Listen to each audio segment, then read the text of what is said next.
When it comes to professional development, you will agree with me that goal setting is usually the easiest part, and designing and implementing action plans to achieve them is usually the challenging part. In this video, we simplify professional development implementation through the plan, do, check, and act cycle, or rather referred to as the PDCA cycle.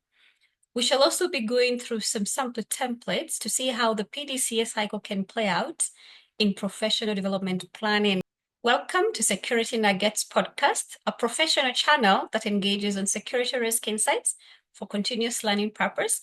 And I'm your host, Ashley, and it's always a pleasure to have you joining in these discussions. And without wasting any time, let's dive right into it. To get us started, let's understand what PDCA cycle entails. What does it stand for? And how do we get to apply it within the professional development context? Now, PDCA cycle entails 4 phases.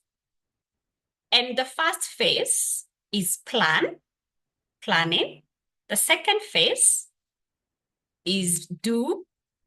The third phase is checking. And the fourth phase is acting.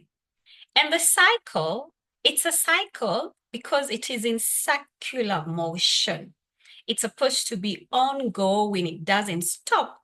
And why I love it in the professional development context is because ideally professional development is supposed to be a continuous process that should keep on improving as it progresses. When implementing the PDCA cycle within the professional development context, there are some very critical questions that you're supposed to ask yourself, all right? When it comes to the first phase of planning, these are the questions you need to ask yourself, all right? What are the goals that I want to achieve? All right? What are the goals that I want to achieve? And obviously, there should be a set timeline as to when you are hoping to achieve the set goals, all right? So when you're planning your goals and setting your goals in this first phase of planning, you need to ask yourself, what are the goals that I want to achieve? And within what timelines do I want to achieve these goals, okay? When it comes to the second phase of doing, all right, you need to ask yourself, in order for me to achieve these goals, what are the skills required? What are the skills that are aligned with that goal? What are the skills are required? What skills do I need to achieve as a professional for me to be able to attain those goals that I have set for myself? All right. Again, still under this phase of do, what are the requirements for the action plans? I have set skills. Under the skills, what action plans do I need to put in place for me to achieve those skills? For me to be able to attain those skill sets that are required for me to be able to attain those goals that I set for myself. All right? Those are some of the questions you need to ask yourself in the second phase of do. In the third phase of checking, you need to ask yourself, how am I going to evaluate my progress? How am I going to do my reviews? All right? Because ideally, you are assessing your goal achievement status. All right? How am I going to check how I'm progressing? How am I going to hold myself accountable? What are the accountability mechanisms in place? Am I doing this alone? Am I holding myself accountable alone, or do I have other parties holding me accountable? Do I have a mentor? Do I have a manager holding me accountable? Those are the things you need to ask yourself under this third phase of checking. Again, when do I review the progress of my goal attainment? How do I review? When do I review? Am I reviewing the progress of my action plans within a set time frame of 3 months, all right? Which is what I had highly recommended in a previous video where we were also discussing the IDP, Independent Professional Development Planning. I had said that it is very important for us to have our review dates within a quarterly session of the year, every 3 months. Sit down by yourself or with your accountability partner or party and review the progress of your goals. How are the action plans you have put in place to acquire certain skills that are required to attain your goals progressing? How are you faring? Is it going well? Are you having challenges? Put your review dates within a period of 3 months, okay? If not 6 months at most. The problem with elongating your review days is that it is highly likely to make you a bit laxed. You can get complacent because you're looking and saying, I still have more time to get to this. I still have more time to get around to this. And by the time you realize your time is up, you have a month to go. So you're doing everything rushed and last minute. But if you have shorter time frames for reviewing the progress of your goals and how you're doing in terms of your action plans to help you attain the required skills, then you're able to be more organized. And it is highly likely that you're going to attain your goals within the set timeline that you have set for yourself, all right? This is under the third phase of check-in, okay? Check-in is all about assessing, reviewing, evaluating, all right? Checking status, etc., etc., right? Now, in the fourth phase of acting, it's very important for you to understand what that entails, because ideally it means, what is the next course of action? How do we move forward, right? By the fourth phase of acting, it is highly likely that you have achieved your set goal by now, all right? You probably had set yourself a couple of goals, and I had mentioned earlier in a previous video discussion that it is very important for you not to overwhelm yourself. If you're starting goal setting for professional development, start with 3 goals, all right? If you've been doing this and it's not a first time, if you've done this before, then you understand the process flow, then you can set yourself 5 goals. The idea here is not to overwhelm yourself or to get too ambitious in the process, okay? We have to be realistic, okay? So I'm assuming, but by the time you get into the fourth phase of the PDCA cycle of acting, either you have achieved the goal that you had set for yourself, and if that's the case, then it is time for you to set yourself another goal. All right. So again, the cycle goes back to planning, but now you're going to be planning for a different goal. All right. You're going to be planning for a different goal because you have already attained the initial goal that you have set for yourself. Now, you could get to this stage of this phase of act, and you have not been successful in attaining your initial goals that you had set for yourself. All right. For whatever reason, for whatever challenge, all right? You have not been able to attain your goal. So what do we do here? What do we do here again? We reevaluate, all right? We reevaluate. We reevaluate our action plans. We reevaluate our goals, all right? So again, the cycle moves from act to plan, because again, we have to do this all over again. We plan again, all right? Probably redo the same goal, have it there. This is the same goal that I still want to attain, but something is going to be different here. Something is going to be different. Either I'm going to reevaluate the skills that I had set before and make a bit of changes or do a bit of evaluations, or maybe retain the skills that I needed to acquire and change the action plans.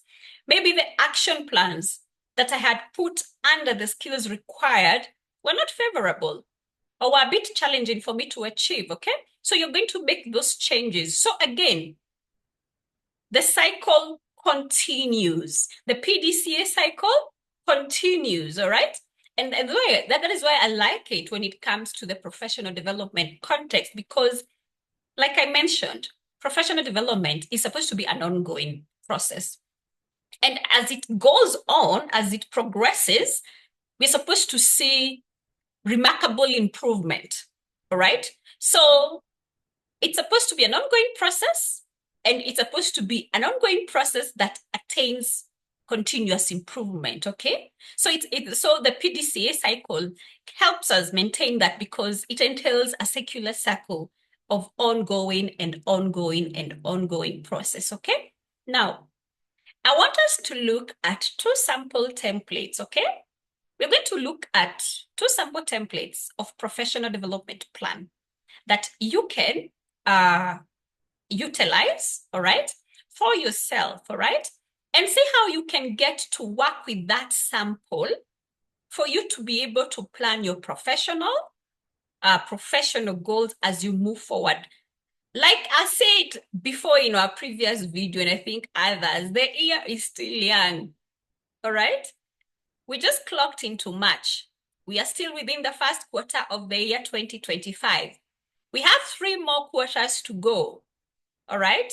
We have 9 more months, if I'm not wrong, to go. That's a lot of time. That's a lot of time. Let's optimize on the time that's remaining, all right? So I do have a sample that I want us to go through. The first sample is of a gentleman by the name of John. This is the sample professional development planning template that he has, all right? And you can adopt this. You can adopt this setup, okay? The most important thing is for you to have a section where you have your details and it has your name and your job title, and then it has a start date and a review date, okay? Start date is where you set the goal. Which day or date do you set the goal for yourself, okay? The review date is the next day you're going to come back and review how you're progressing, okay? So again, it can be at the end of the quarter, at the end of 3 months, all right? At the end of 6 months. Just be realistic with yourself, okay? And then the other sections that are very important in this sort of template is you should have a section for the goals, all right? Within a set and desired time frame, okay? What are your desired career advancement goals in the next 12 months? So in this case, we're assuming that John had given himself 1 year to attain a particular goal that he set for himself, okay? Then we have a section for the skills development, all right? And we have a section of action plan. We shall go through all those sections, okay? Now, after John has put his details there, the names and the job title, current job title, security supervisor, there's a start date, that is the date where he has set the goal for himself, and the anticipated review date, the next date that he's going to come back and review his progress, okay, towards attainment of that professional development goal, okay? Now, in the first section, we have professional goals to achieve, okay?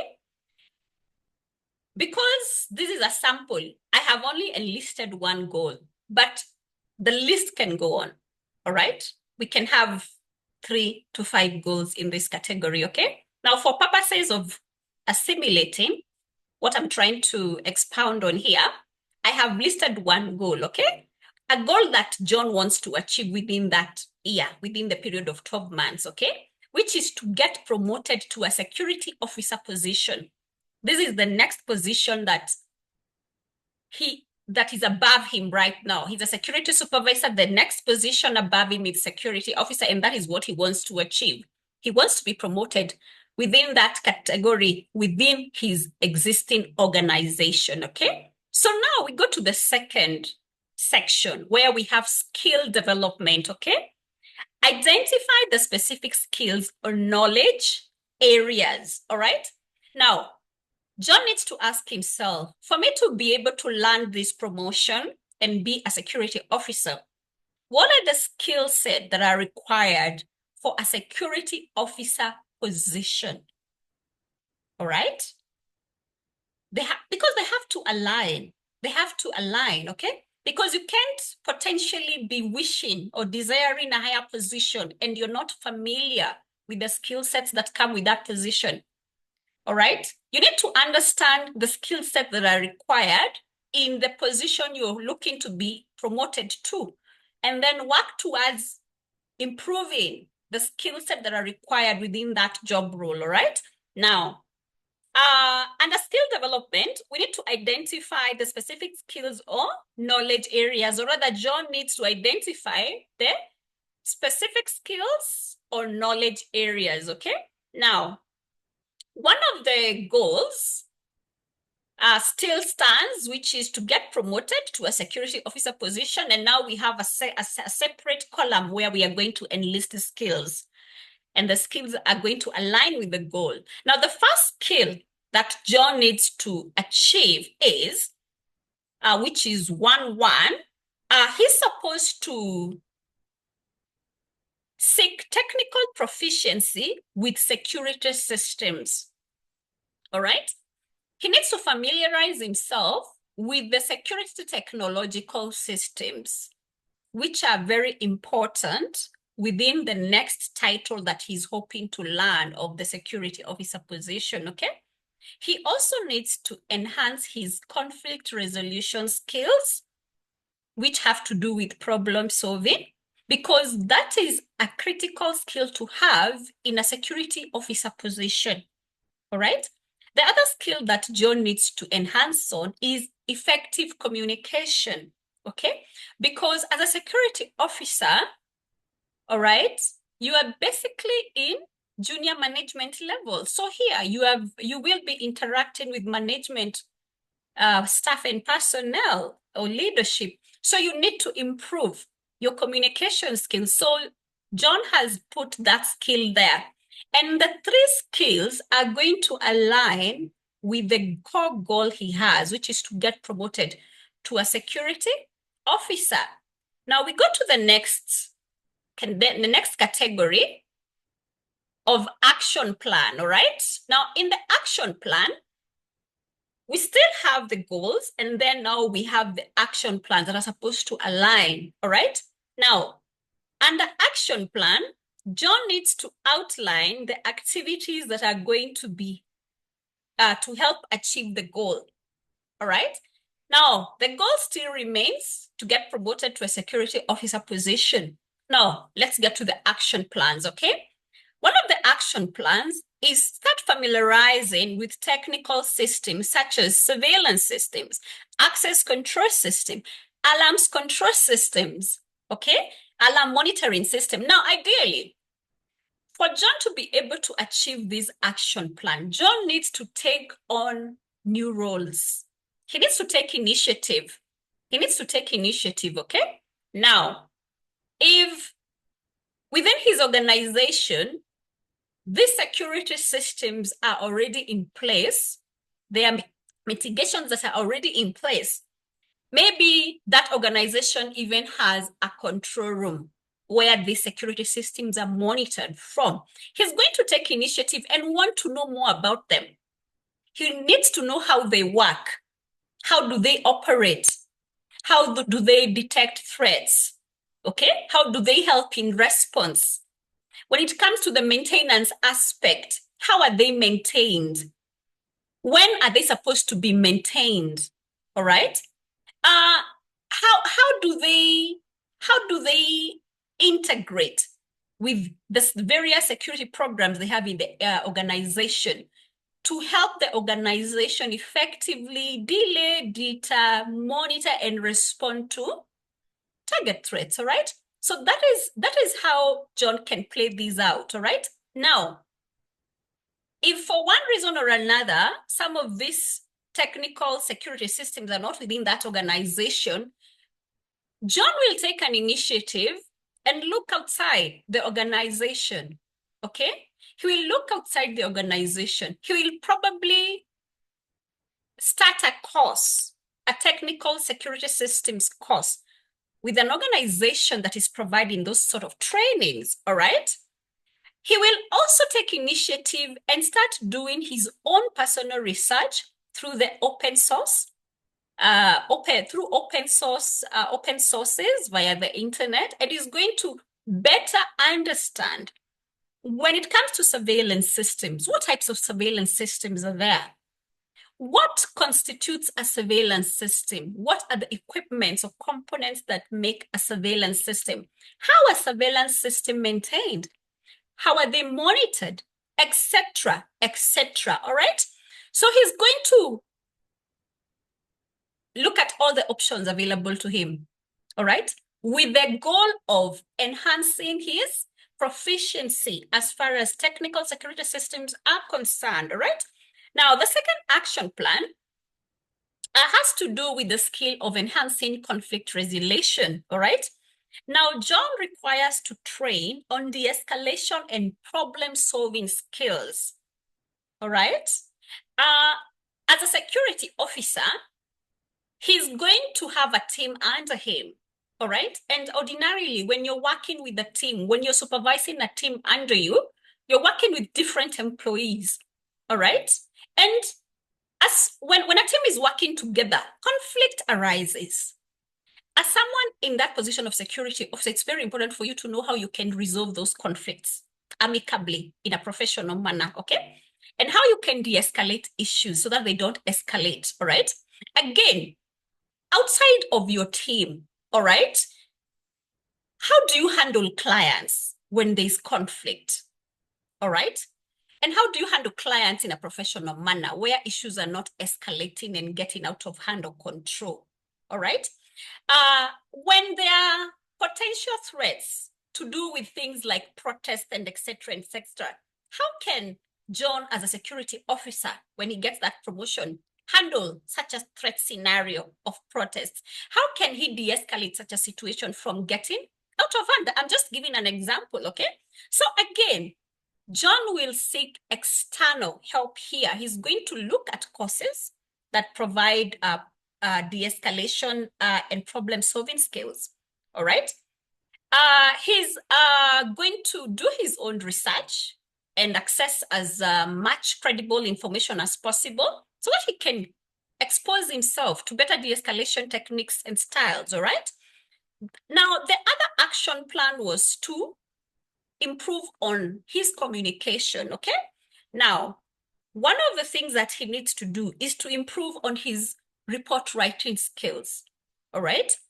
Since he's going to be joining junior management, assuming he's promoted to that position of security officer, it's very important for him to be able to articulate and demonstrate that he can present in written reports security issues. For instance, if there's an incident that requires report writing, he needs to be able to capture the incident outcome into a report and forwarding that to his boss or management, people in my staff in management, so that they can be able to understand that there was an incident. This was the cause of the incident, and this is how the incident was investigated, and these are the proposed countermeasures, or rather the areas of exposure, and these are the mitigations that he's proposing. Now, he needs to familiarize himself with writing all sorts of reports as far as security is concerned, okay?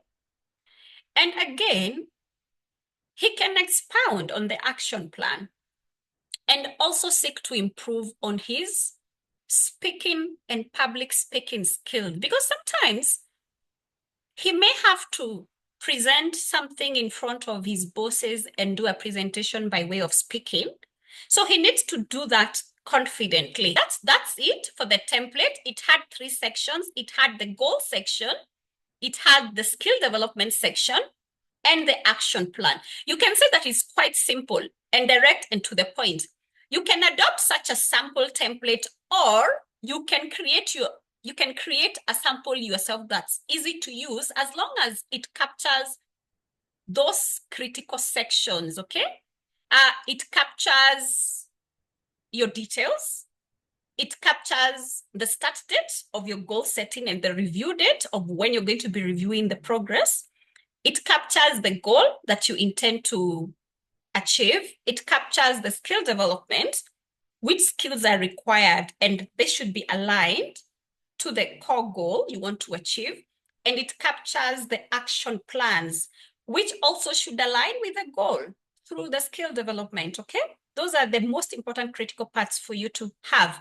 And it's ideally really simple. We got to simplify it, okay? So by goal setting here, in correlation with the PDCA cycle, we are planning, all right? In the second phase of doing, we are identifying the critical skills that are required for us to be able to achieve the core goals, okay?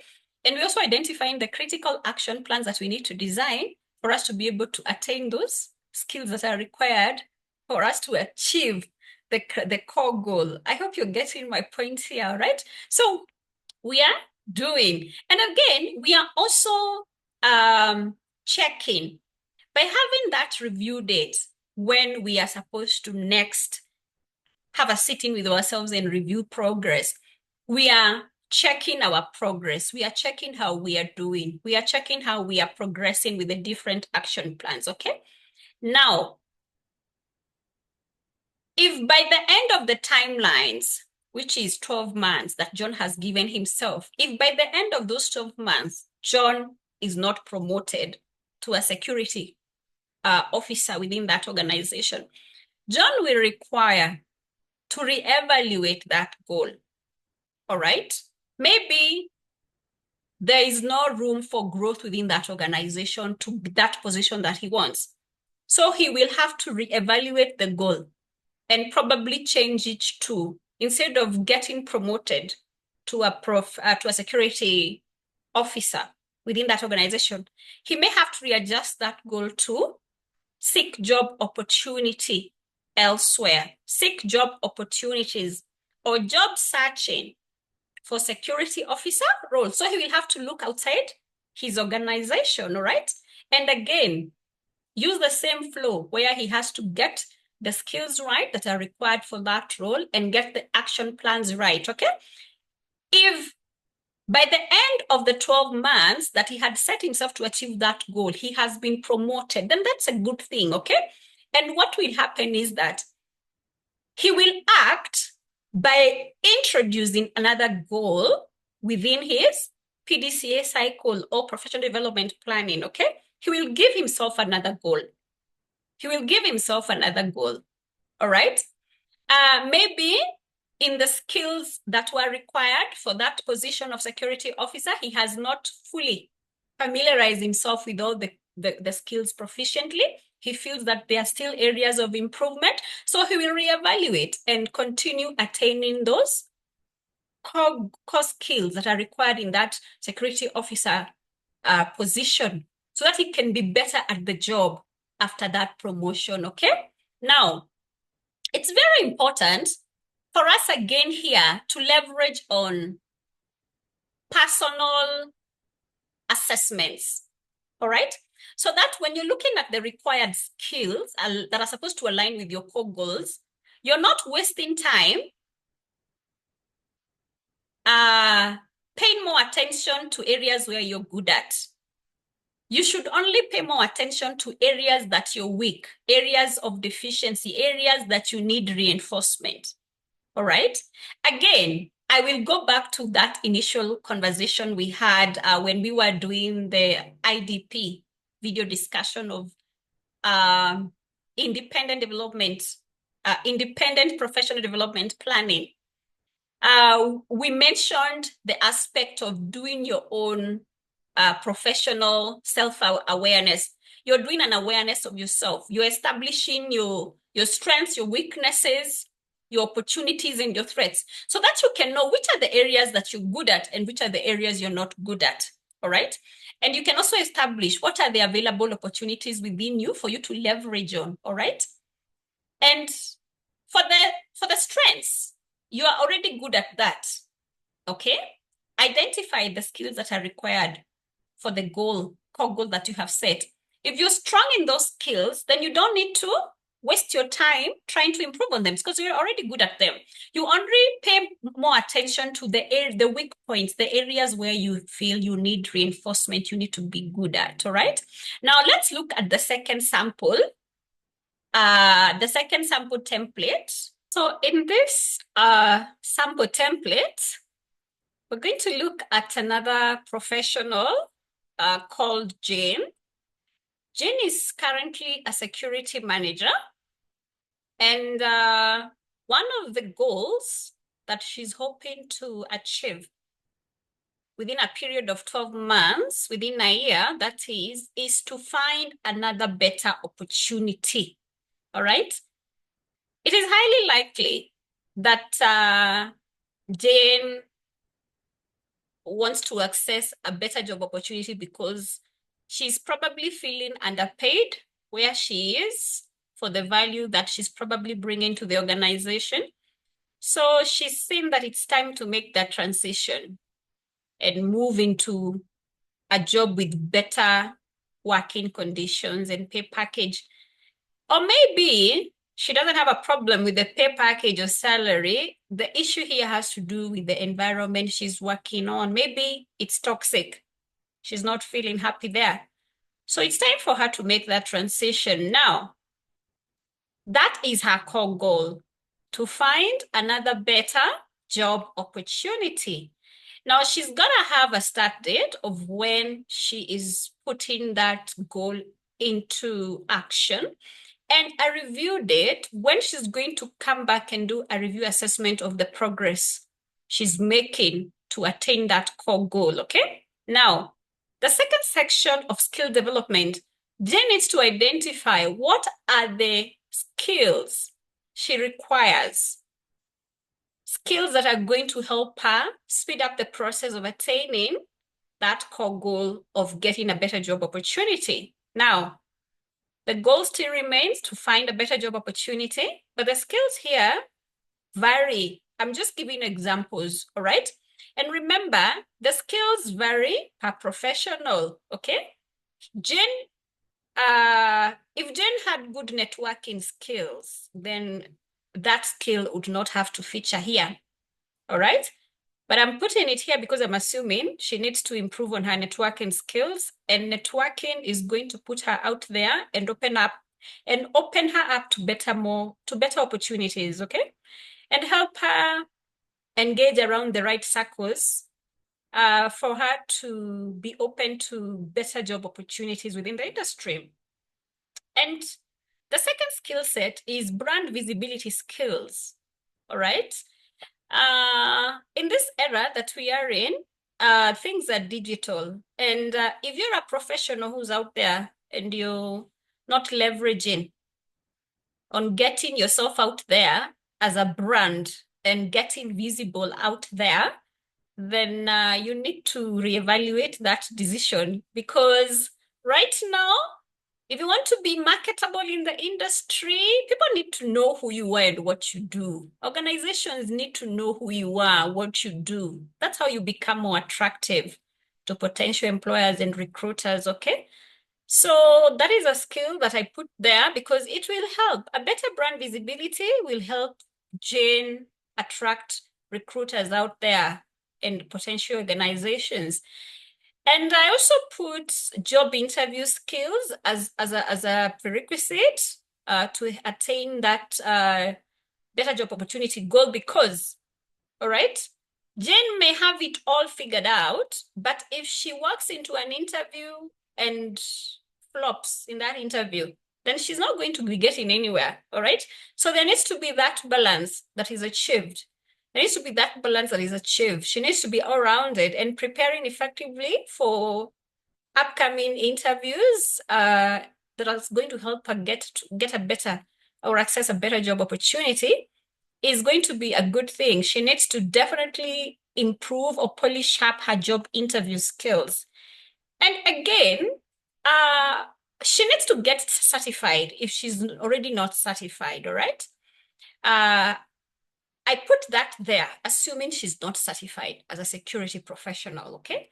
So she needs to look around and identify which are the renowned certification organizations or learning institutions, local and from a global perspective, and then identify the right certification course for her to take if she hasn't done that already. But I included it there so that you can have an understanding of when it comes to the skill development, how do you identify areas that you need to to put action plans under, which are the areas you need to go for, okay? And remember, you are only focusing on areas where you require improvement, areas of a deficiency, area of weakness, whatever you have acquired or areas that you're good at or you're strong at.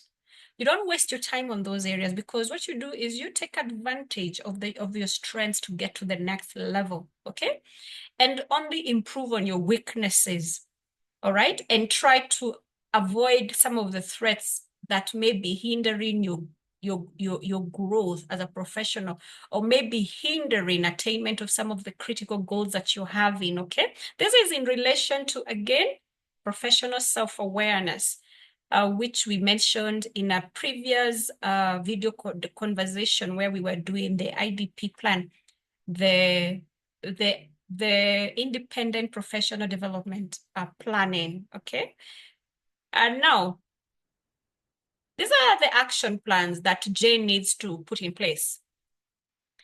These are the action plans that Jane needs to design and start executing so that she can achieve or acquire the skills that are required for her to attain that critical goal of tapping into a better job opportunity, all right?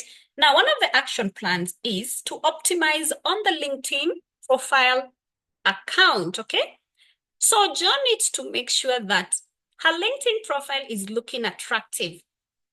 It has covered all the mandatory requirements. It has all her information there, her previous working experience, where she's worked, where she's working right now, her credentials, her achievements, if any, her skills. She needs to get a bit of endorsements. She needs to get a few endorsements from like-minded professionals or experts in the industry. And she also needs to get a few recommendations, maybe from previous employers, all right? Because if she has an optimized LinkedIn profile, then it is going to be attractive to potential recruiters within the LinkedIn platform, okay? And also, if she's going to use the LinkedIn platform as an avenue for job to search jobs within that platform, then she needs to make sure that the algorithm is always linking her up or notifying her when there are job alerts that align with her profile. We mentioned this in depth in our previous video discussion on how to accelerate your job search process. If you missed out on that discussion, kindly check it out, all right?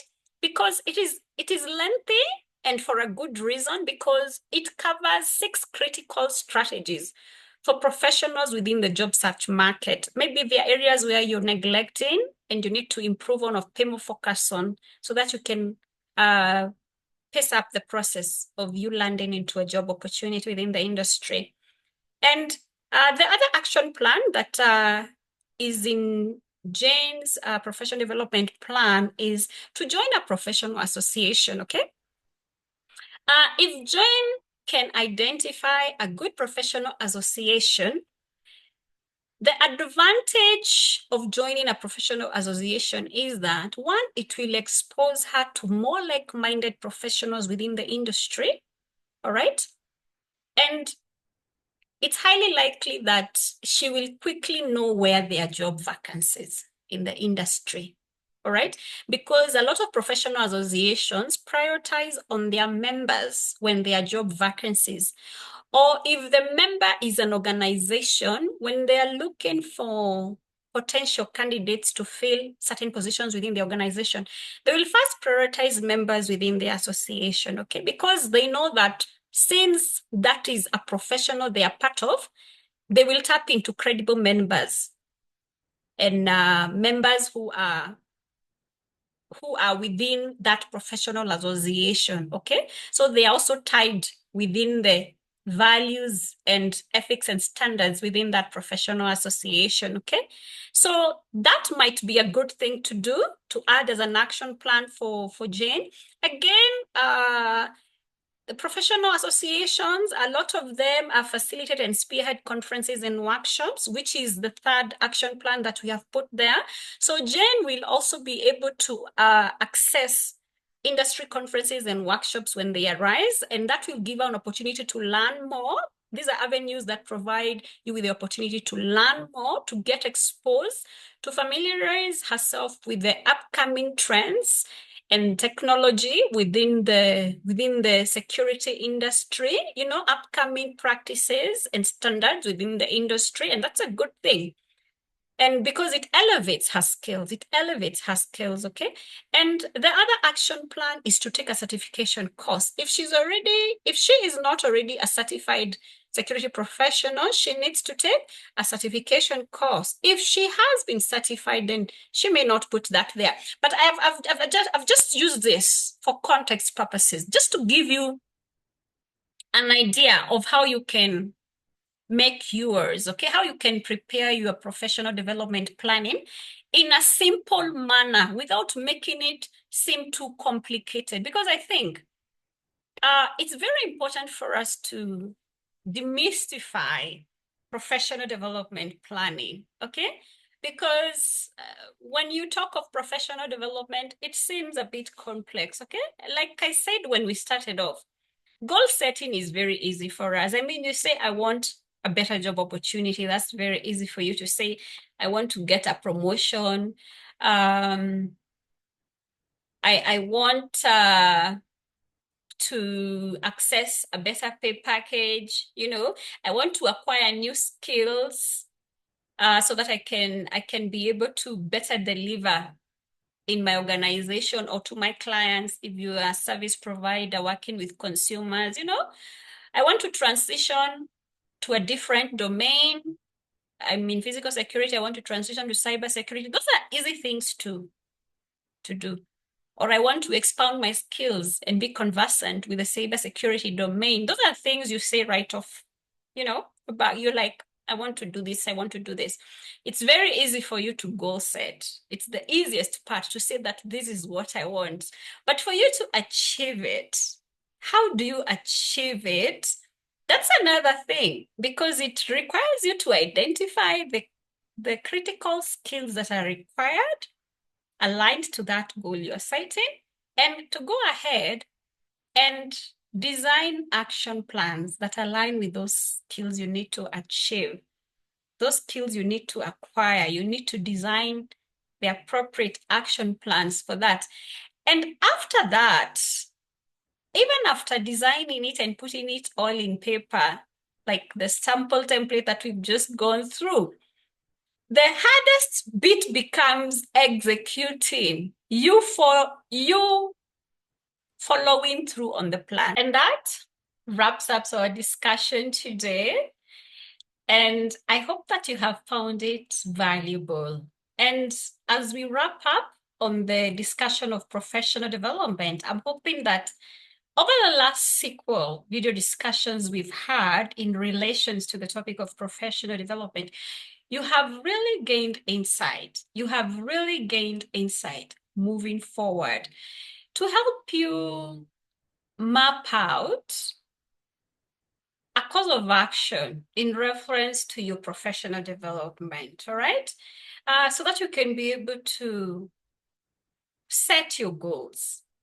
You can be able to design the required skills and action plans, and you can be able to execute them moving forward in a realistic fashion, okay?